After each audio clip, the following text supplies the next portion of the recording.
Hello and welcome to Season 3, Episode 7 of God in Film, the podcast where a Christian and an atheist dive into the best that cinema has to offer and see if we can find any parallels with the Gospel or any other Bible stories. I'm writer and hot priest, Giles Gough. And I'm filmmaker and wicked stepmother, Phil Coleman. And for the final episode of our special series on TV shows, we'll be looking at Phoebe Waller-Bridge's seminal comedy, Fleabag. We'll look at the corrosive effects of purity culture on the 90s kids and beyond, and the practicalities of being a celibate virgin on the dating scene well into your 30s. Now, whilst it is a clean podcast, we're going to be talking about some adult content from the offset, so maybe wait till the kid's in bed, and whatever you do, don't listen to this episode with your mum. It's just going to be too weird. So, Phil, you've just watched Fleabag for the first time. What did you think of it? It's devastating and beautiful, and I had to take a break at one point.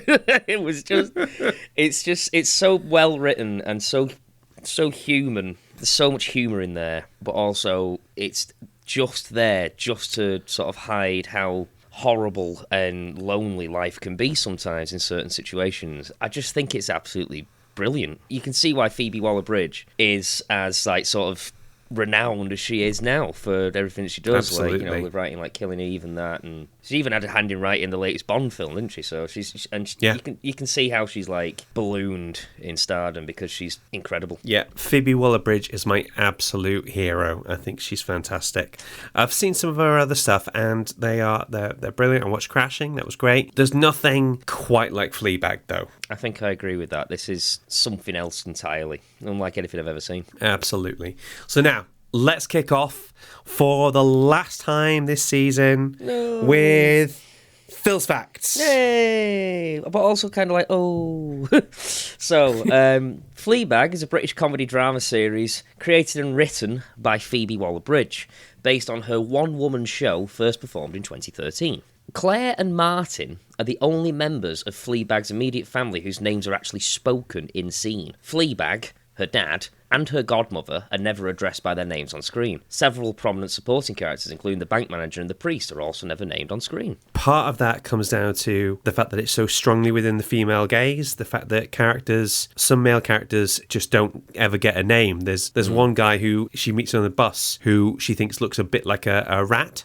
So he is literally credited as Bus Rodent. I kid you not. And he's such an awkward character as well. Well, what's interesting about it is that if you look in sort of mainstream cinema and mainstream TV, there are plenty of female characters that never ever get a name, just girl in bar or stuff like that. So one of the fun things about Fleabag is the way that it flips that trope and makes the male characters fairly two-dimensional in a lot of cases. The reason the priest sticks out quite so much is that he's not two-dimensional, and he's Fleabag's equal in every way. And plus, as well, it's Andrew Scott. I just don't ever feel like I should be mad when he's on screen. You know what I mean? He's brilliant in everything that he does. So the name Fleabag, the nickname of the central character, is actually also the nickname given to actress Phoebe Waller-Bridge by her family. And I think that's kind of a mean nickname, really.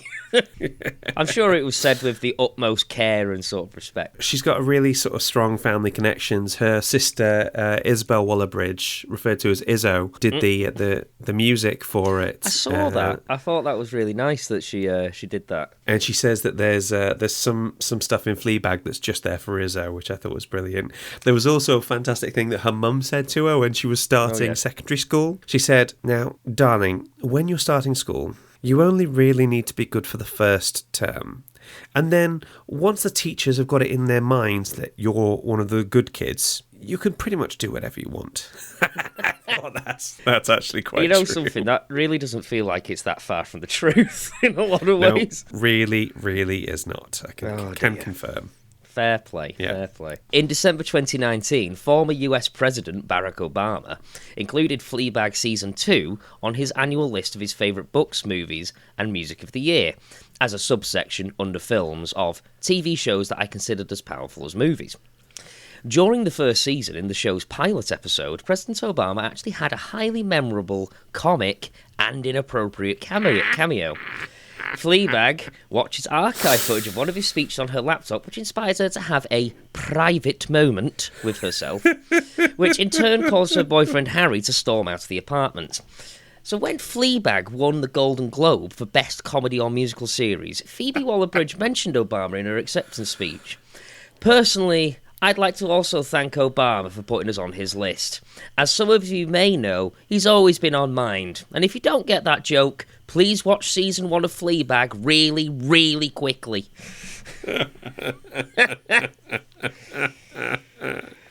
Yeah. The priest is the only character in Fleabag to actually ever notice when Fleabag is breaking the fourth wall. And last but not least, Phoebe Waller-Bridge actually once auditioned for Downton Abbey in 2010 and delivered what she felt was a heartfelt performance, but the producers thought she was too funny for the series, so she didn't get the part. Which, yeah, I can see it, to be honest. I can see that. Do you know what? She's built like a 1920s flapper girl, though, isn't she? You know? Yeah. So she would have absolutely fit into that time period. I think that's quite good, because if you think about it, if she'd been on Downton, she would have probably been too busy to write Fleabag, you know? Well, this is it. And if she hadn't written Fleabag, would we still know Phoebe Waller-Bridge in the same way? The funny thing is, to an extent, she's almost done a bit of a Tom Cruise, where she's the same character in every film. When she's in Broadchurch playing the solicitor, yeah. she's in that. She's fantastic as well. Yeah, same she made me laugh in same that characteristics. You know, the fact that she can go from that to and still be ostensibly the same person when she's playing a droid in the Han Solo movie. I read another fact about that, where basically they asked her, she'd never heard of a droid, like whatever a droid was. She'd never watched a Star Wars film before she actually auditioned for that. And they basically said to her, she just did it as a normal self. She didn't know what a droid was. And then they asked her to do it a bit more droidy next time. She was like, I don't know what that means. So she just did it again, but a bit more like a robot. And in the end, they were like, actually, you know what, the way you did it the first time was better. And they cast her in that way instead. Lovely. Thank you for those, Phil. Now, I can normally sort of pick out like academics or people who work in a particular area or something, but for this particular show I just had to grab a super fan. So I'm going to introduce you to my friend Emma, and she's going to tell you all about how much she loves Fleabag. Hi, my name's Emma Watkins, and I am a bit of a geek. Goes without saying if you're friends with Giles. I've studied media studies, and I'm a communication and change professional with more than 20 years experience. So very fun at parties. You are very fun at parties, though. That's what you're actually lowballing that, you know? Yeah. Thank you so much for joining us on this show. You're a big Fleabag fan, and you've sort of also spent been the single girl in London as well. So you're our expert on this topic. Not just that, I worked out there's another connection. So Deborah Frances White, who is considered a bit of the midwife of Fleabag. Yeah. Her birthplace is Brisbane, and I'm coming to you from Brisbane, so I think it's incredibly fitting. Awesome. My wife, Claire, and I have met Deborah Frances White at least twice so far. I'm well jealous. Anyway, we are getting ahead of ourselves. So how exactly did Fleabag come about? It is the thing that stand-up and TV dreams are made of, really. The lovely Phoebe Waller-Bridge was friends with Deborah Frances White, and Deborah had a 10-minute slot that she had to fill in her comedy show, and she convinced Phoebe to come on and do a slot. Now, it's interesting, when you hear Waller-Bridge talk about this, she says that Frances White downplayed the stand-up comedy bit, and she said it's more storytelling, darling. And also, I think the 50 quid performance fee kind of sealed it. So yeah, it was a 10-minute comedy filler. So it wasn't quite Fleabag, but from there evolved the one-woman show. And from there evolved Fleabag season 1. So many up-and-coming stand-ups and TV comedy writers, I'm sure, dream of that kind of trajectory. So the one-woman show was in Edinburgh, wasn't it? Yes, and for those who really like to watch the kind of beginnings of things, you can access the one-woman show, because Phoebe Waller-Bridge did repeat it. In fact, I saw it in Brisbane at the cinema, with the National Theatre kind of run that they did, and it was incredible. We saw the live one in the cinema as well, and I think the fascinating thing, the thing you don't get, is how much of a brilliant character actor Phoebe Waller-Bridge is. The way she can sort of do the voices of sort of old Cockney men as well as her dad, and all the different things is absolutely fantastic. She's totally compelling in that one-woman show. It's just, You laugh, you cry, you gasp, you're on the edge of your seat. She is incredible. So for people who've seen the series, I would definitely recommend going to see the One Woman Show. I think on Amazon. It's just incredible to see how the stage show can play out. It's phenomenal seeing the same story in different mediums. So the first series comes out. It's an absolute massive hit. I think it first comes out on BBC Three, and becomes a big hit on iPlayer. And then she tells us that that's it, it's done. There won't be another series, and then all of a sudden there is. And it centres around one particular character. So, Em, can you tell us how and why did Phoebe Waller-Bridge decide to bring in the hot priest? What's really interesting is that in season 1, she kind of surprises us with the perverse. And then in season 2, she surprises us with the sacred. And in her own words, she said she wanted to go bigger. And she wanted to go something beyond her psyche. And that's when the idea of religion kind of entered into the framework. Andrew Scott is a friend of hers. He plays the priest, which we now know as the hot priest. Or as I like to think of, the hottest priest known to man. So Fleabag and the hot priest, they're kind of same, but different. And he is this surprising character in the same way that Fleabag's a surprising character. But he has such a different kind of code and life than she does, but they connect in a way that's just phenomenal. And I have to say, thanks to some research I've done, Digital Spy, this is a quote from that. Fleabag's relationship with the camera and the viewer was to be mirrored by the priest's relationship with God, because both characters constantly feel like they're being watched by a presence they want to explain themselves to. And when I read that, I was like, oh, that makes so much sense now. Yeah, that's brilliant. I hadn't heard that. That's amazing. Isn't it? They both break the fourth wall. They have this habit of doing that. And the hot priest actually calls Fleabag on it, which is really a very special moment in the series, because it's almost like she's seen for the very first time. And it's just lovely. So, Emma, what would you say are some of the predecessors for Fleabag? Okay. Now, I'm going to get a bit geeky with you here. Are you okay with that? You know I'm 100% down for getting your geek on. I know, but I want everyone else to hear that I've got permission. Okay. So here's something controversial, is that I think you can trace Fleabag back to Sandra Bullock's Lucy in While You Were Sleeping. Okay, all right, I am here for it. All right. Love it. 1995, Disney, PG rated. But Lucy is kind of grotty and dirty, and she's a liar. So yeah, there's an element of the Cinderella transformation, but not completely. And she is family friendly, where Fleabag isn't. But you know, she's unashamedly the main character. She holds us, and she's achingly human. So then I think you need to add in the mix of Sex and the City, which I'm not a huge fan of, I've got to be honest. Okay. But when I was growing up, Sex and the City was the place that I heard sex talked about in a really frank and raw and unedited way. I'd never heard women talk about sex that way before. The thing I like about Fleabag is it's almost like, instead of looking at the brunch table and the cocktail hour of the Sex and the City girls, we're invited in. So it's grottier, the Manhattan flair is completely wiped off, but we're right there, centre stage with her. And it's gritty and it's real. And then I don't think you can mention Fleabag without mentioning Bridget Jones. No, that's true. Bridget took the Sandra Bullock Lucy from rom-com grot much further. And to be honest, Bridget was something of a watershed, really, in the lovable and a little loose female loser with a foul mouth. You know what I mean? Yeah, I've got beef with Bridget Jones, unfortunately, because in the books, it makes it clear that she went to Bangor University and she's thoroughly disparaging of Bangor, which is something you just don't do around me. Like, I can slag off Bangor, but nobody else is allowed to slag off Bangor. That's the rule. All right. I sense that you're triggered, so can we just breathe for a moment? But look, the lovely thing about Bridget as a woman was that she wasn't the nicest, the prettiest, the smallest girl in the room. And she won our hearts. So we see this again in Bridesmaids with Kristen Wiig's character. So nothing in her life is going right.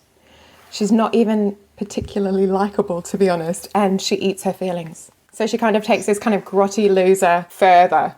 And I got to say, the relief as a woman is that girls on screen have suddenly become women, but not just women, problematic women. And we've done away with the idea of this whole Cinderella, that we have to wipe away the warts and all. Actually, the problems are what we see most, and to some extent they're what make the characters most lovable, which is really cool. Fleabag takes excruciating self-destruction, runs with it, crosses every line. From the very first scenes, crosses every line. Yeah. It's almost comedy horror. It's not rom-com anymore. It's comedy horror. Because we watch our worst relational, professional, financial and social nightmares play out in one character. And I think the appeal is that she draws on our most unspoken fears, that we're unlovable and irredeemable. 20 minutes in, she rocks up on her dad's doorstep, completely drunk, and she says out loud the most human of things that most humans don't want to talk about. Those fears of being ashamed of what they are in the mirror. And it's almost like a reverse prodigal daughter. She turns up at the doorstep hoping to find this acceptance, and actually, what does her dad say? I'll call you a cab. Don't go upstairs. Yeah. The thing that I think Fleabag's left us with is this idea less of the anti-hero, which we got to know very much in the 90s and the noughties, and more the messy heroine. She's more nuanced than Bridget Jones, grittier, wittier, and more vulnerable than any of her American counterparts.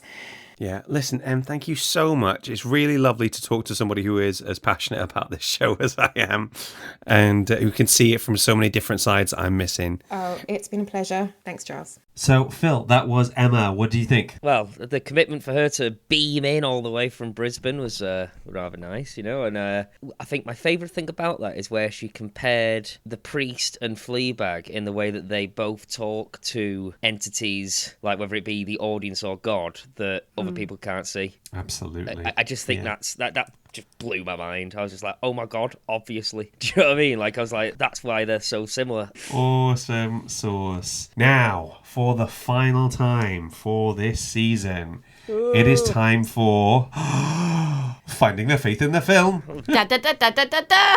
There we go. I can't help it. It's like a Pavlovian response. And that voice you heard there, listeners, is, of course, the wonderful Claire Gough, Hello. who is going to be joining us for this episode. Claire, you've been a fan of Fleabag pretty much since as long as I have, haven't you? Yes, love it. I want to be her a little bit, but also not, because she's super messed up. So, let's get cracking. We're going to set out our stall from the start. So, both series of Fleabag mean a lot to me. I got my first published article on Media magazine by writing about Fleabag and the female gaze. And that first series is a masterpiece all of its own. But for this episode, we'll be looking at the second series, or the New Testament, as I like to call it. The representation of the priest and his struggle between his love for God and his love for Fleabag was absolutely amazing. In all my years of watching film and TV, I don't think I've ever felt quite so seen as that. I know I've mentioned this before, but I didn't realise before how great an actress Phoebe Waller-Bridge is. But I already knew how great an actor Andrew Scott is. When I realised he was in the second season, I was just like, yes, this is going to be wonderful. I can't wait. You know, it was just, oh. Let's start with the easy stuff. Do you remember in episode 2 of the second season when he gives her a Bible with the verses marked? I've seen that. So whether we like it or not, we as Christians have to tell people about Jesus. I mean, he was really clear about that. In Matthew 28:19-20, he says, "Therefore go and make disciples of all nations, baptizing them in the name of the Father and the Son and the Holy Spirit, and teaching them to obey everything I have commanded you." What I think he should have added was, no matter how awkward it feels, because sometimes it's really, really awkward. It is so hard talking to people about God, especially when you're a teenager. It's even harder when the person clearly needs Jesus and they're carrying a pain that is so profound that nothing will heal it. That awkward exchange when he hands her a Bible with verses marked is something that I think a lot of Christians can relate to. Like, sometimes you know you need to do it, and you know that the person will probably appreciate the conversation, but it also makes you want to shrivel up and die a little bit. Yeah, Yeah. Also, because there's the risk that, put bluntly, they won't want to be friends with you anymore. Yeah. You know? Yeah. I wish I knew how to relate. I mean, I guess the only way I can relate is if I've watched maybe an obscure television show and I'm like, but you really should watch it. It's so good. It'll really benefit you. You know, you'll relate to this character, and everyone's just like, yeah. Maybe if I've got time, you know, and I'm just like, no, you'll watch it right now. You know, it's quite a lot like that. It's like you're a massive fan of this really niche thing, and you just want to tell everyone about it and be like, oh, but you'll really like it, I promise. And they're really lukewarm, and it's the worst thing. Yeah. So that is the easy stuff out of the way. Oh, good. Now let's get on to the topic that we're all here to talk about: celibacy. Oh, wow, Yes. wow. Oh my. Okay. Now, as we've talked about in the past, celibacy, as defined as not having sex outside of marriage, is a part of being a Christian. And when you're a teenager, it's a big part. Hell, when you're at uni and everyone is doing it, when you're in your 20s and all your friends are getting married, or when you're in your 30s and you're fairly convinced you might just die alone, it's still an incredibly big deal. I think it gets a bigger deal the longer it goes without you doing it, definitely. Yeah. I just don't know how to relate to that because I have never had a need for celibacy in my life. Mm-hmm. And you are very much in the majority. I mean, I was going to say, even amongst Christians, there's plenty of Christians that have sex before getting married. And that can actually make you feel even more lonely in it because literally everyone around you is doing it. Almost everyone around you is doing it. So if you've made that choice, you can feel very lonely in it. Absolutely, yeah. To be fair, in a lot of ways, even when you're not religious and you're doing that, you can feel very lonely as well because nothing ever lasts. You know, it's one of those things. Maybe there's a point to that, but you know. But anyway, but it is very much an individual choice. Like I say, not all Christians choose to remain celibate before marriage. So it's like I want to make very clear from the outset that we are in no way judging people for having sex because sex is super fun, and it is very much a personal, individual choice that you make for your own reasons. So yeah, just to make that clear. Obviously, celibacy is a big deal, and it's fair to say that the church, pretty much since time immemorial, has not made that any easier. We could look at the entirety of the way church leaders have treated young people since forever. But for the purposes of this episode, we're going to be talking about its effect on 90s kids like myself and noughties kids like my child bride here. I was born in 89, I'll have you know. I was born in 83, but I mean, you're a teenager in that thing. That's what I mean. Yeah. I still can't get used to child bride. She's not really a child bride, if that helps. There is 6 years between us and I was thoroughly into my 20s. It's okay. Good. So what I wanted to do was I wanted to talk about a thing that some people might be familiar with, some people might not be, called purity culture. Purity culture is the name given to the culture that's developed around teaching no sex before marriage. And as with so many things in life, the people that tend to do this the boldest and the brashest are the Americans. And obviously there's been lots of teaching on this subject by sort of church leaders and in particular youth leaders, because this is the sort of thing that gets talked a lot more about in youth groups than with adults, I would have said. Yeah, definitely. Yeah. And in 1997, there was a book that came out written by a guy called Joshua Harris called I Kissed Dating Goodbye. Sorry. Save the vomit, sounds for later, okay? That's making it. The book warned that dating could cause irreparable emotional damage, and the solution was to embrace courtship, where couples pursue friendship before romance, and parents are given permission to offer advice and help guide the relationship. Harris also advocated for strict boundaries within this. No kissing, no holding hands, no being alone together before you tie the knot. Perhaps most famously, he recommended only beginning a relationship with someone if you could picture yourself marrying them in the near future. Now, I don't think I even need to bother explaining why this became something of a problem. He was homeschooled. I am shocked to find that out. Shocked. Apparently he became a church leader before he even ever attended a seminary. So he was a bit of a sort of evangelical wunderkid, you know? He was a bit too fantastic for his own good. So he didn't become a party organiser then, because I feel like he's absolutely no fun at parties. Not a fan of spin the bottle. Well, this is... Yeah, Do you know what? I know I'm happily married and everything, but gosh, I miss spin the bottle. We can have it at our next party if you like. I tell you what, I don't. It was a right pain after a bit. You're just like, oh, don't make me do stuff. I just got a bevy. See, I always avoided spin the bottle because I didn't have my first kiss until I was 19, and I didn't want my first kiss to be over a game of spin the bottle. Oh, okay. It has to be stated in this area that I'm a total slut. A little bit. For a celibate virgin for many years, you were such a slut. I can't talk to you about my previous sexual history. It's all right. You already told me all the good stuff, you know. I wrote it down in my dream journal, you know. Phil told me a very interesting thing today. I had never heard of this particular thing. I learned a new word.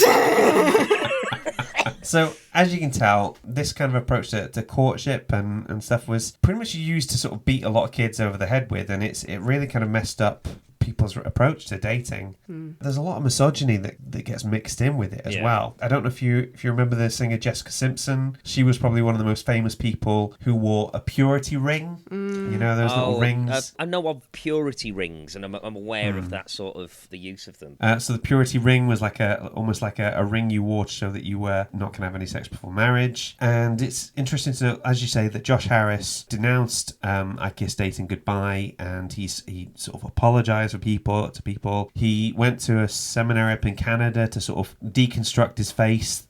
Wow, that sounds painful. Let me take another run at that one, maybe. I think That's one hell of a seminary.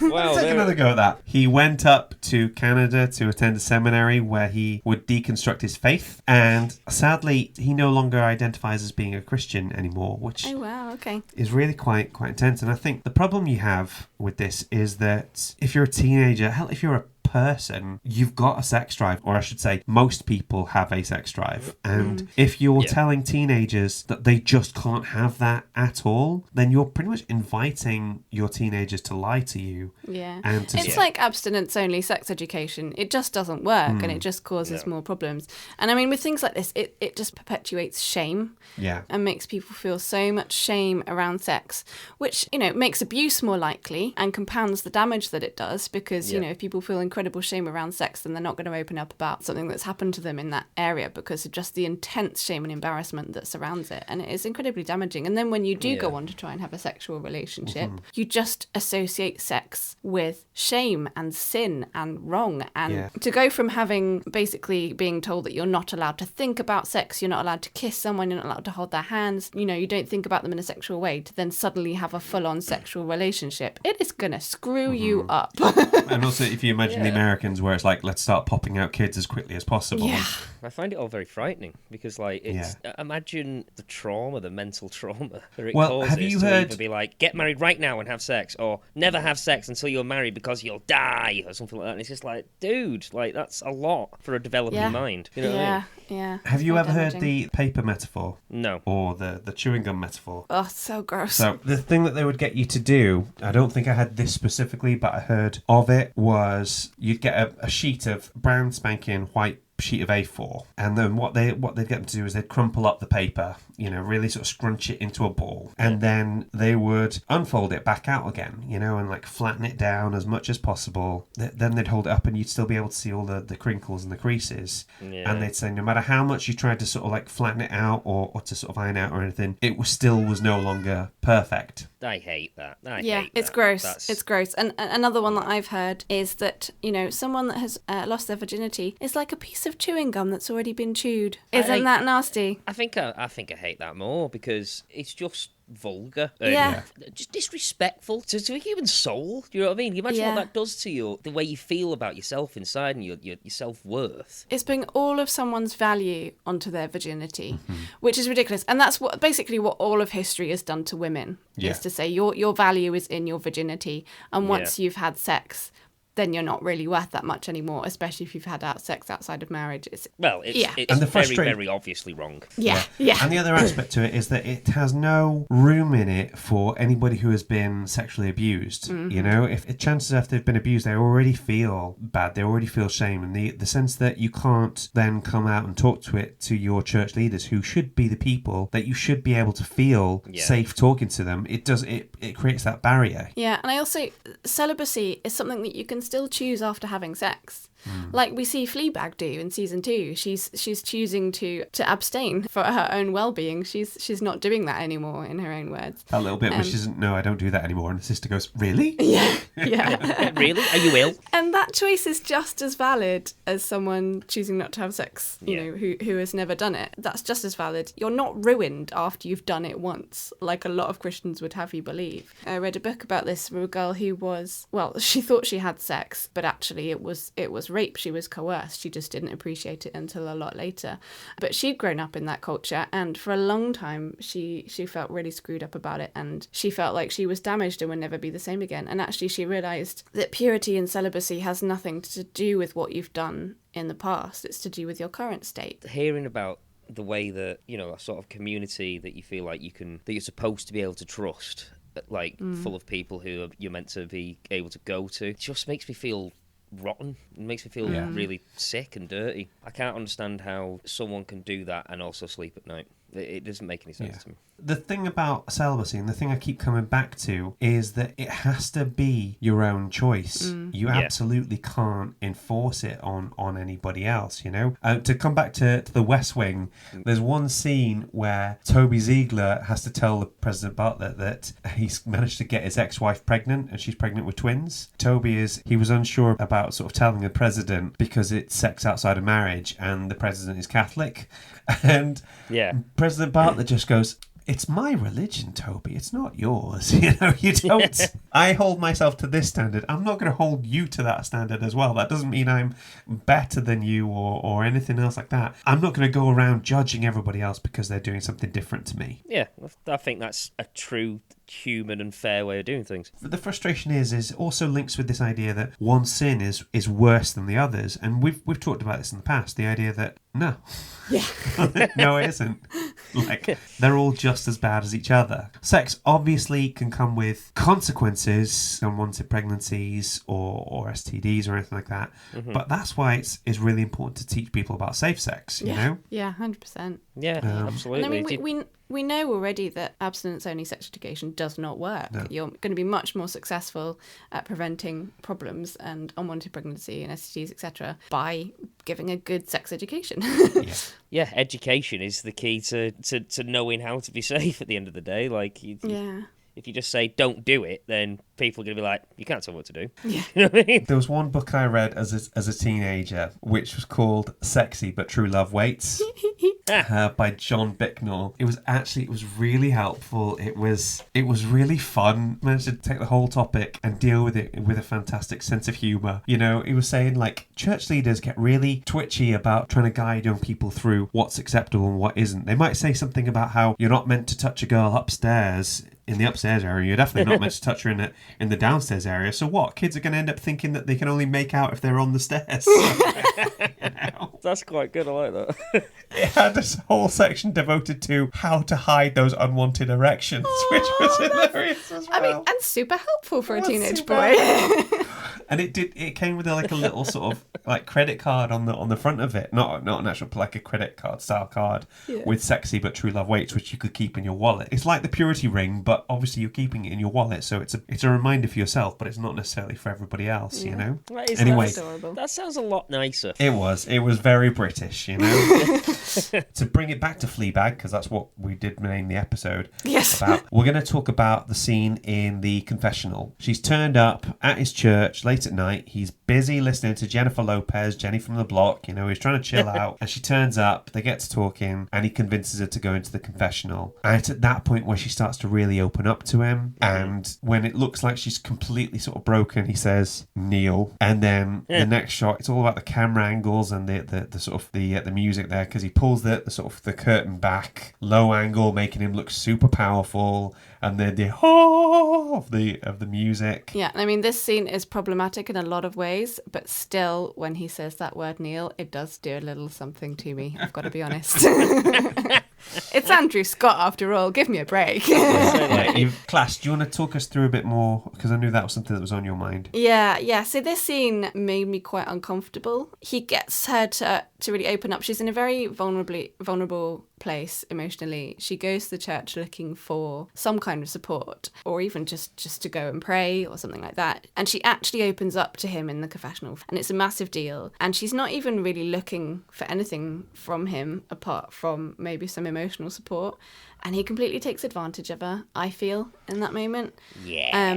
I found quite a good quote from the Religion News Service, which sounds very serious. But there's an article in there that says his sin is not just a violation of celibacy, it's a professional violation. Better if he had picked up a stranger in a singles bar, because professionals deal with vulnerable people and should not exploit them, and often these professionals are the first people to listen and show kindness to the person in need, who then might respond with infatuation or love. And if the professional allows the relationship to become sexual, it can be catastrophic. And true love means placing the other person ahead of yourself. If you can't keep your pants on, you shouldn't be in this line of work. And I really love the character, but what she needed in that moment was a priest, not someone that was gonna try and have sex with her. Just that particular scene that made me feel like he stepped over a bit of a boundary, because, you know, that is a profession, and we know that it has not been historically, but that is a profession that should be completely reliable in these moments, and that person should be able to have really strict boundaries in place because of the nature of the work they do. And so if someone's being emotionally vulnerable, you need to know how to keep your pants on. I don't disagree with any of that, and again, speaking as a professional, I understand he goes over a boundary there. Speaking as a person, she has pursued him fairly relentlessly. Yeah. He did say in the episode prior, we're not going to have sex, and she still keeps coming after him again and again. That's true, but he does allow it to happen. Well, I mean, I would even say he encourages it at times. He takes her shopping for his vestments, for heaven's sake. Well, okay. I mean, clearly we're talking to different girls, because I don't know how women get turned on by shopping for priest vestments, but clearly I'm saying it's a bit of a boyfriend activity, isn't it? Going shopping together. This is the thing, though, right? Is that he can tell that she needs help, that she needs a confidant of some kind. So what does he do in that situation? Does he cut her off and stay well away from her? And then all that does is that compounds the idea that religion can't help you, God can't help you, the church is not interested in your problems. He's trying to toe an incredibly fine line, because he can see that this girl she's even referred to as the girl with the empty heart and no friends. And he can see that straight from the thing. So when he got her to go into the confessional, that kiss wasn't premeditated. You know, I'd argue even when he says Neil, it wasn't premeditated. I'd even go so far as to say that when he opens the curtain, that kiss isn't premeditated. Some people have really taken against him in that, and they called him like a predator and the rest of it. This is clearly not a pattern of behaviour for him. When he sees that she's at his church, he gets really flustered. He loses all his words, and he really fancies her. He fancies this girl who keeps hunting him down, even after he says, we're not going to have sex. And she's like, yeah, but we could, though. Let's have sex. Should we have sex, though? Should we have sex? Should we do that? And he kisses her one time. She's an adult. He's an adult. They both really fancy each other. I don't disagree that it is overstepping a professional boundary. How moral it is, I'm not sure. I think it comes down to a sort of like an air of morality. Like, in that situation, if that person is vulnerable, just trying to find a way to sort of work out their problems, and they know they can go to you because they know that you care about them, I think it just comes down to despite whether I'm a priest or not, should I really be doing this? And I think that's the main argument, is that morally it wasn't the right thing to do. Yeah. At the same time, it shows he's also a human being whose impulses can get the better of him. It doesn't excuse it. It's simply just the reason. That doesn't mean that every impulse should be acted on and is excusable. Yeah. I'm not saying that for a second. I'm just, in the context of that particular scene, it's sort of almost like a tipping point, like a boiling over point. Like I think I see, he's just doing his best. He's doing his best he's sort of seeing Fleabag at that point in like sort of almost as two people, as the person who fancies her and also as the priest And it's like two opposites sort of just battling off each other. Absolutely. Yeah. And he does stop it. It is a kiss. It does last longer than it should have done. Yes. I mean, when the painting falls down, which is awesome. I love the fact that they've by that point they've codified a painting falling off a wall as God being angry. I thought that was just an inspired piece of writing. Yeah. I like the bit where they're sharing the G&Ts together and the painting falls off the wall. It goes, I love it when he does that, you know? Yes. Yeah, definitely. And this is what I want to say. Like, despite the fact that in that confessional scene, I feel like he really oversteps a mark, I still really like him as a character. He's a really refreshing representation of Christianity and it reminded me a little bit of the series Rev. I don't know if you saw any of that. I've seen BBC, Rev. I think. Rev is excellent. Yeah, and another Olivia Colman appearance as well. And it reminded me a little bit of that. It's someone who is imperfect. He swears, he drinks, he smokes, but also his faith is incredibly real to him and a core part of him. And I think often Christians are portrayed as kind of really pious or old and stuffy, and it is nice to see a more down-to-earth representation, and especially with his relationship with God and just the way he kind of talks about God and talks to God as if it is a friend and someone familiar with him, and that's much more representative of what being a Christian is really like, rather than the long-winded and really formal prayers. Definitely. I think when it comes to celibacy, I wanted to talk a little bit about sort of my story, my kind of dealings with this stuff. And, you know, I wanted to be incredibly explicitly clear that I'm not preaching right now. This is not me saying I did this and I expect everybody else to do that. Other people are in different positions with different situations, and I fully respect that. But this is my story. Sure. So, do you remember we were talking about churches that are a bit like cults? Vividly. Yeah. This was that thing. So I came from a church where the senior leader had a policy of splitting up relationships of anyone under 18. And to be honest, I think she would have done over 18s as well if she could. So my awkward, hesitant relationship with my first girlfriend was broken up because the girl's parents were pressuring her to dump me. And I was 14 at the time, and I had about the same level of sexual threat as the average koala. I was a good kid, you know.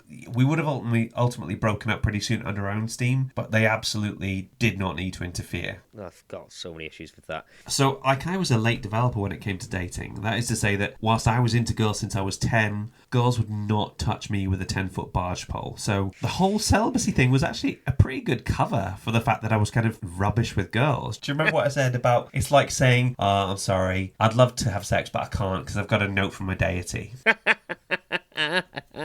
It's like having a doctor's note. Oh, so great. I've got a lot of time for that. That's really funny. In terms of what celibacy meant to me, I think it's easier to not do a bad thing that you've never done before.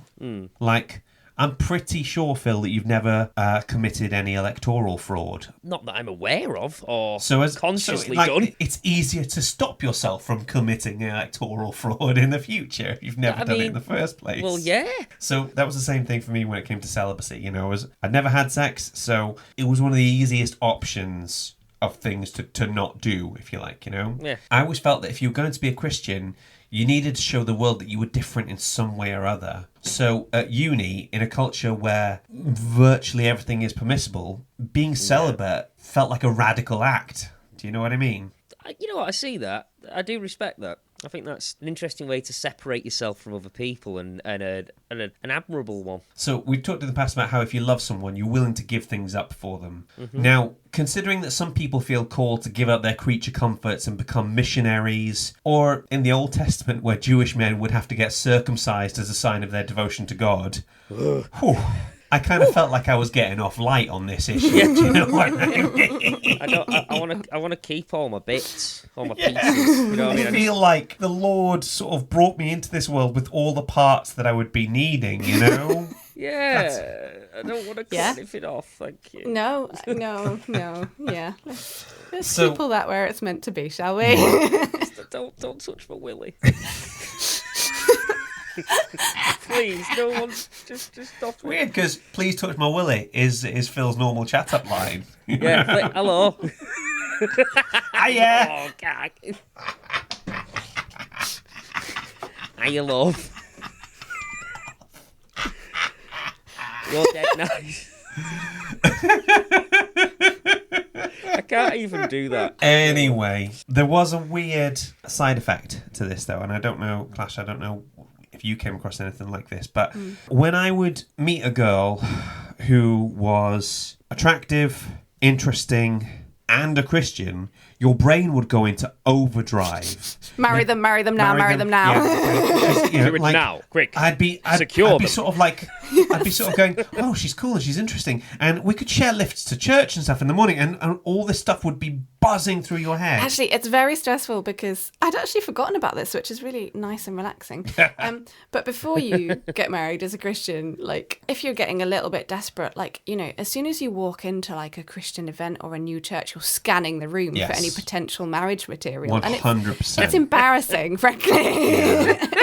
I mean, that doesn't sound too dissimilar from sort of secular life. You know what I mean? Like, yes. Yeah. The difference being is that your dating pool is a pool and ours is a puddle. You know, Yes, it's true. It is okay, tiny. there The depressing thing is, right, is that statistically there are more women in church than there are guys. So that means you should be doing pretty well in this area if you're a single Christian bloke in a church.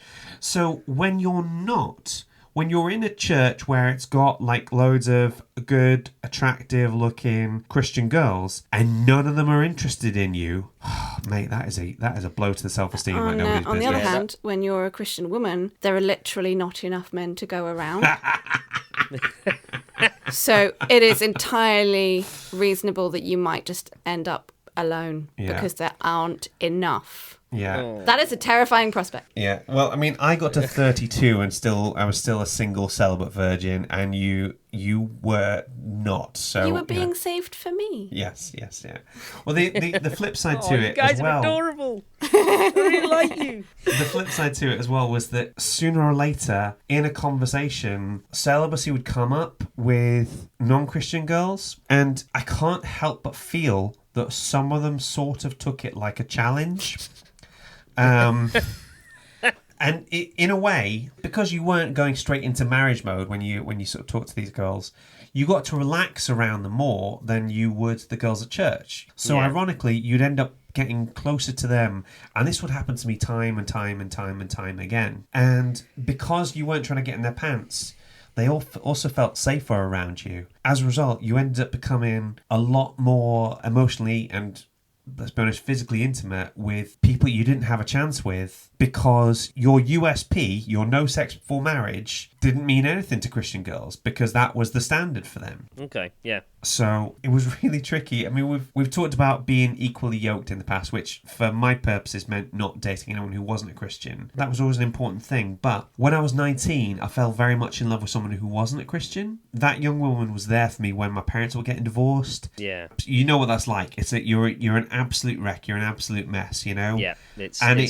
horrible. It sucks whatever time that happens. When you're 19 and you're just trying to figure out who you are as a person, it's tricky, you know?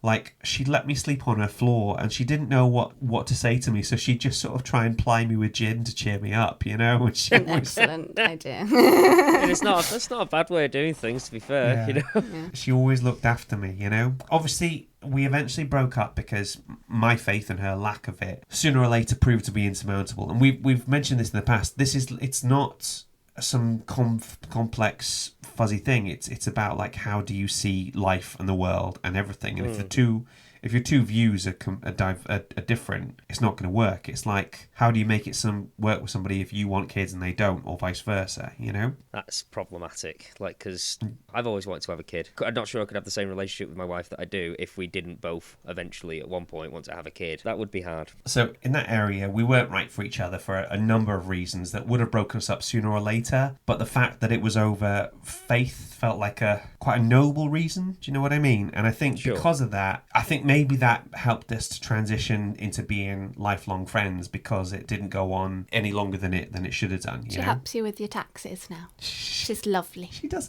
She taught me how to do my taxes on my own now, you know, so I'm very proud of myself. Absolute ledge. Yeah. So when someone feels feels themselves being absolutely torn in two because of their love for God and their love for their partner, I want to say that I absolutely categorically understand that specific tension and that particular pain. Yeah, definitely. For me, choosing to be celibate was firstly just about because I was following the rules rather than it being a particular personal choice. I'm very much a rule follower. So it was just like, well, that's just one of the things I have to obey. So in my first relationship, which didn't happen until I was 19, it was really less about like a boundary that I'd set for myself and just in terms of, this is just a rule I have to follow. So we pushed the boundaries pretty far, I'm honest. But kind of after that relationship, I gave it a lot more thought and made it like a conscious choice of my own, and like, I had my own reasons and things, and these are reasons, and I kind of had in my head what my boundaries were, and how far I was willing to go with someone before I got married. It's important to remember that it's a personal choice, and everyone has their own different boundaries. Yeah. This is the thing, you and I didn't break that rule, but we flipping bent it like nobody's. You know those memes you see where it'll say something like, how close I am to dropping out of university or something, and you'll see like a car, and it's like 1 millimetre away from the wall. Yeah, like this is the line. This is where we were, Yeah. Yeah. No, but equally, I never went past a boundary that I felt comfortable with, and that I'd sort of agreed with myself. So and I just don't think we would have worked if we had to not kiss each other or we had to not hold hands. Yeah, or I am not one of those room. people that can keep a huge physical distance. I need kind of physical reassurance. Like I need to be held and cuddled and kissed, and I need that kind of reassurance to know that I am loved and wanted, I think, really. So I'd really struggle to not have that in a relationship. I think we both agree, and we think we're both living proof that you don't need to have sex with someone to find out if you're sexually compatible or not. Yeah. So many people say that actually when they find out that you're not going to have sex before marriage, they're like, oh, but what if you don't like match sexually or something like that? I'm like, I don't understand that. What if it doesn't fit? Do you know what I mean? Like that's what they said to me, and I was that was the first problem we had.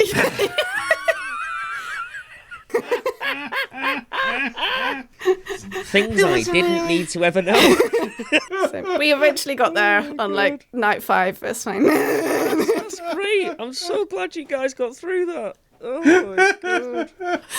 Thanks. It was a tough time. But yeah, this is the barriers you have to overcome when you've never done it before. Yeah. But anyway, sorry, I was saying, so you know when you're in love with someone and you know someone, you know that it's going to work. Really. I ascribe to the Cher school of thought. It's in his kiss, so I don't think you need to have sex with somebody, but I do think you need to make out with them a bit, Also, I think the only people that are bad in bed are the people that are selfish in bed. Yeah. I think that's the only bad at sex you can be if you're a bit selfish. And as long as you're willing to communicate and be like, oh, no, down a bit, left a bit, up a bit. Okay, slower. Yes, there you go. Well done. High five, What I lacked in experience, I made up for in raw enthusiasm. Oh, 100%.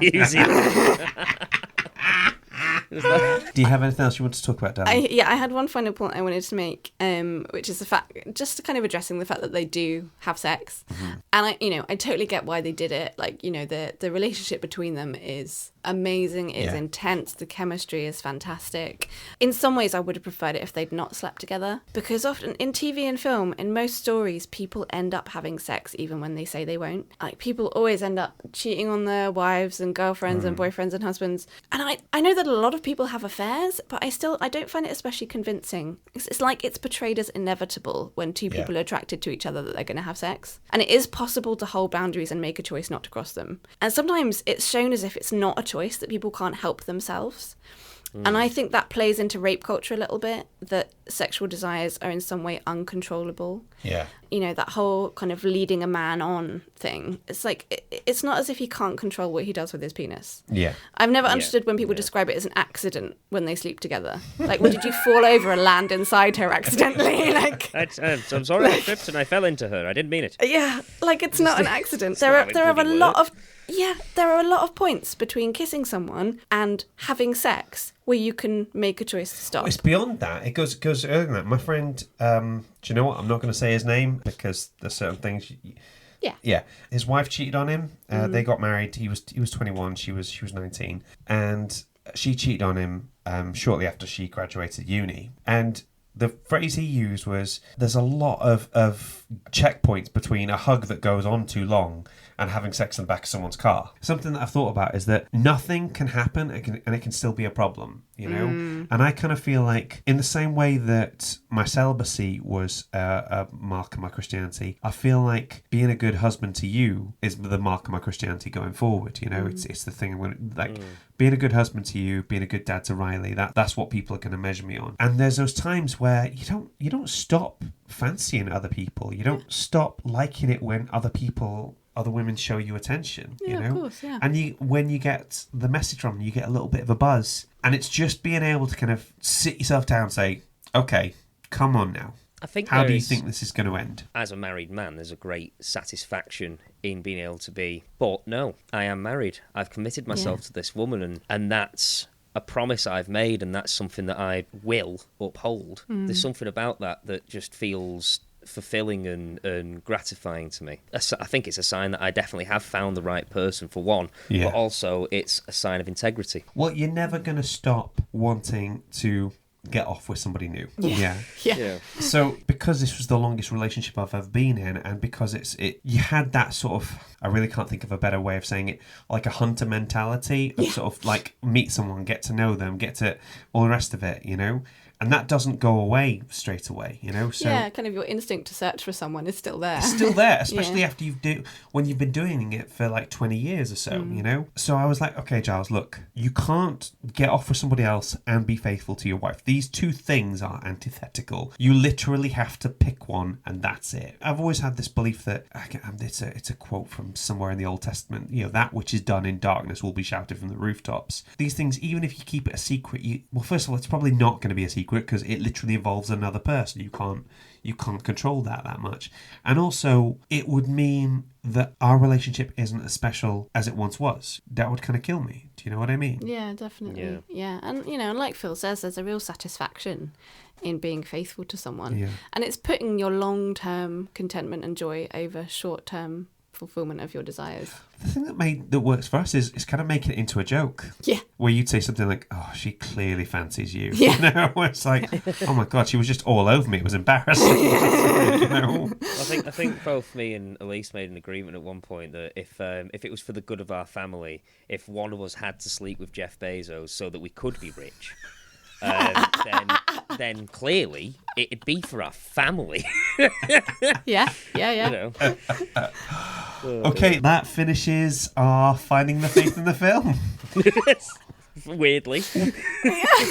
We have a review. Yay! Believe it or not, we have a review from a guy called Merlin. Merlin says, fascinating podcast that explores film and TV through the analytical lens of spiritual belief with more nuanced views than the all too familiar religion bad takes of the Dude Bro podcast community. Thank you so much, Merlin. So, just to wrap things up, I just want to say, guys, we have loved making this show. We've made friends, we've been able to speak to people, give a platform to some wonderful guests, picked up a whole load of new skills, and learned so much about faith and film. Before I started this show, I had no idea about theodicy, different types of passivism, translator visibility, and Calvin's tulip, to name a few. But honestly, being my son's primary carer, along with being a media coordinator, a writer, a tutor, and a podcaster, just means that I've not really got the time to keep making God in film. Now, we've still got 1 or 2 specials coming our way, so you haven't quite heard the end of this, but unless something dramatically changes, this will be the last full series of God in Film, and that's okay. We started out looking to make a few episodes to keep ourselves sane during lockdown. We've somehow ended up with around 30 episodes in our back catalogue. So I think we've done okay, don't you? I think we've done pretty well. I mean, for something that just started off as like, I don't know, we could probably do it, to 30 episodes is not something I could have foreseen happening. It's been delightful. And Claire, we absolutely couldn't have done it without you, because I literally didn't know how make podcasts go woo. You're very welcome. How do we make podcasts go woo? Please tell me. You know, I Thanks, thought I baby. would have been lost without you. Anything that my brain goes, no. Claire usually steps in for, and it's brilliant. There's many times where my brain just kind of goes... Anyone wanting to hear our rakish repartee can download and listen to the Media Mag podcast, the podcast for students of film and media, where we've got plenty more episodes in the making. So, for the last time, For God in Film. Phil, have you had a good time? I have had a good time. I've learned quite a lot over these last 3 series, just more than I ever thought I would learn about any kind of religion, never mind, like, you know... Never mind arguably. more than you ever wanted to know about our sex lives. Yeah, and I never thought I'd know so much. No, but in all seriousness, it's been an absolute pleasure. It's a lot of fun, and I'm looking forward to the next bit. Awesome. Claire, have you had a good time? I've had such a good time. I love you guys. I love listening to you guys. And I've had a good time too. Ladies and gentlemen, thank you so much for listening. Bye! God in Film is hosted and created by Giles Gough and Phil Coleman. Mixing by Phil, editing by Giles. Our logo was designed by Julie Walsh, and our theme tune was composed by Rick Lee. Waffle editing by Aidan Jones. God in Film is a Dask production. Please rate and review. Unless it's a 1-star, in which case, write your criticism down on a small piece of paper and slide it into a small metal tube. Leave it outside your house, next to some day-old tuna, where a fox will find it and deliver it to Phil through the nefarious clandestine network of urban foxes.